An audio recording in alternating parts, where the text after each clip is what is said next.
Hello! This is Such a Summon with Fanatic. Thank you for tuning in to Team Forbidden's YouTube page. Back here with another deck profile for you guys. One that I actually haven't done on this channel before, which is Felgrand Dragons. The first of what I call the 3 Lord decks. So, here we go. Let's get started. Sort of an under-the-key radar deck. Everyone was like, oh no, it's just blue-eye support. But the deck is actually very functional on its own. First, got the main man himself, Felgrand, the Divine Dragon Lord. Next, 3 Arc Braves,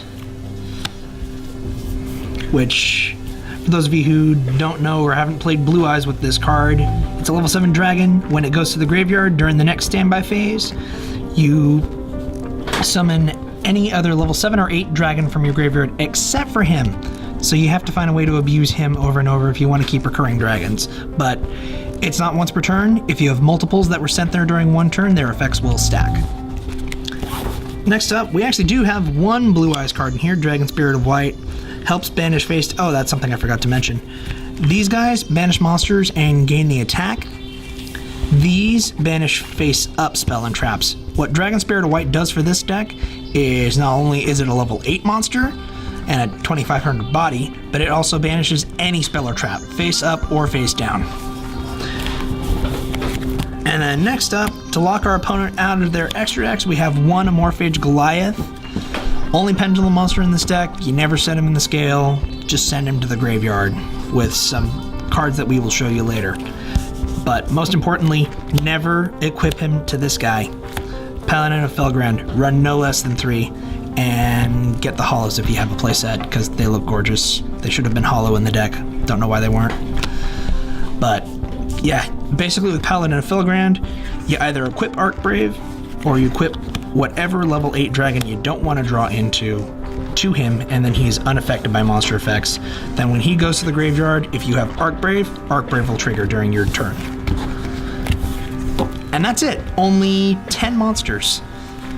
Why only 10 monsters? Because we are running 3 Pot of Dualities, because the amount of times that we can special summon during our opponent's turn, 3 Into the Voids, and 3 Card of Demise.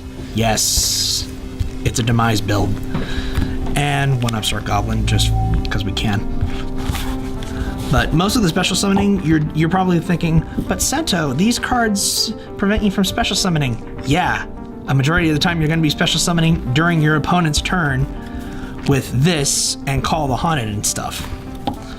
Speaking of which, how do we get those into the graveyard, aside from keeping them dead in the hand and sending them? Well, we have Dragon's Ravine for that, with 2 terraformings, 1 Rhoda to search out the Paladins, of course, and then for the card that everyone bought the deck for, 3 Return of the Dragon Lords. I shouldn't have to explain this one. It's the most broken version of Monster... It's arguably the most broken version of Monster Reborn we have in the game right now. Which, please bring that back. Japan has it. Why can't we? And this one's one that a lot of people don't run. I kind of like the utility of it, though. It's Ruins of the Divine Dragon Lord. Essentially what it is if you control a level 8, 7 or 8 dragon monster that was special summoned from the graveyard, it's essentially lose 1 turn. And you can always pitch, if it's in your graveyard, you can always pitch dead Arc Braves to get it back. And then 2 Forbidden Chalice, because it's Forbidden Chalice.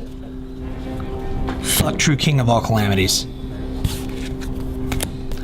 And that's it for the spells. For traps, we have Floodgate Trap Hole, Quaking Mirror Force. These ones they're not good against link monsters, because they can't exist in defense position, but most decks aren't going to be running link monsters, because there's so few of them right now. But any of them that do, you're probably wondering why these instead of like storming or drowning or stuff like that. Well, the answer is Felgrand. Felgrand Dragon, whenever he destroys a monster by battle, he can special summon another level 7 or 8 dragon monster from the graveyard. So these put them face down, so until I get the resources to get Felgrand back, they'll be there, giving my Felgrand prey to kill. Next, Solemn Brigade. I'd run a 3rd strike if I had it. I don't. Besides, it's probably getting semi-limited anyways. I mean, OCG just did it. TCG list is probably going to follow suit with that.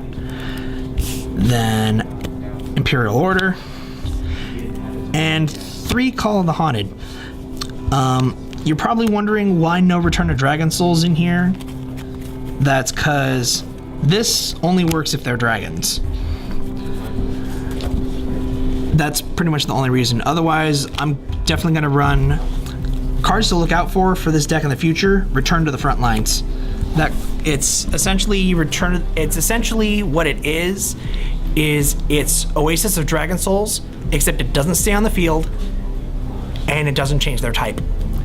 Now, we don't actually have an extra deck for this one, but you can run an extra deck. I mean, I don't go into it all that often, but stuff that you might want to consider in the extra deck, if you somehow manage to get 2 Arc Braves on the field, I mean, few and far between. You can go Flare Metal, Big Eye. Rank 7s are always good, any of them. But normally you're probably going to be going into rank 8s if you go into rank 8s at all. So Harbinger is always good, as well as the Galaxy Engine, Divine Dragonite Felgrand. I mean, he's a Felgrand. And you could also run the Spider Engine as well.